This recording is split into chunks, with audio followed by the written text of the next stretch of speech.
আসসালামু আলাইকুম ভিউয়ার্স, আজকে আমরা যাব আমাদের জমিতে সরষে বুনতে। সেজন্য আমরা বেরিয়ে পড়েছি সকাল সকাল জমিতে সার নিয়ে। আমাদের এদিকে আমরা যেভাবে সার নিয়ে যাই সেটাকে ভার শিকা পদ্ধতি বলে। একটা বাঁশের কাবারি তৈরি করে সেখানে দুই পার শিকা অথবা দড়ি বেঁধে এভাবে বস্তা নিয়ে গেলে সার নিয়ে যায়। আমার কাছে মোটামুটি প্রায় 1.5 মনের মতো সার আছে।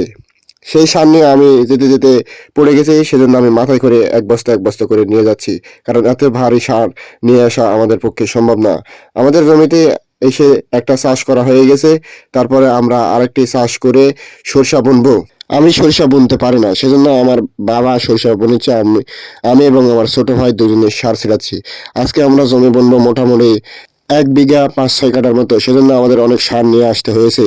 আমাদের জমিতে আমরা সার প্রয়োগ করছি 1 কেজি ডিএপি, 1 কেজি ইউরিয়া কাঠাপ্রতি এবং হাফ কেজি পটাশ। এগুলো দিলে সরষা অনেক ভালো হয়, সেজন্য একটু বেশি করে সার প্রয়োগ করতেছি, কারণ সার ছাড়া এখনকার যুগে আবাদ করা পসিবল না। আর আগে আমাদের এসব জমিতে গরু দিয়ে চাষ করা হতো। আমরা দেখিনি যদিও তেমন গরু দিয়ে চাষ করা, কিন্তু বাবা গল্প করতেছে যে আমাদের জমিতে গরু দিয়ে চাষ করা হতো।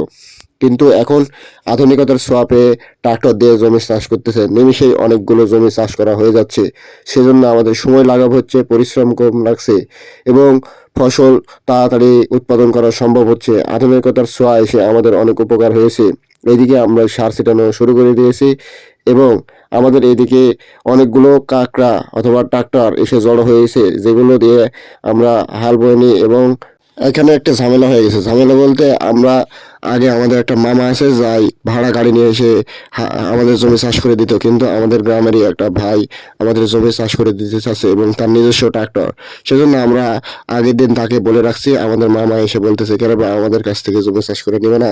আমি তখন মামাকে বলতেছি, না মামা, ওই ভাই বলা হয়েছে, রুবেল ভাইকে বলা হয়েছে যে তার কাছ থেকে আমরা জমি চাষ করে নেব।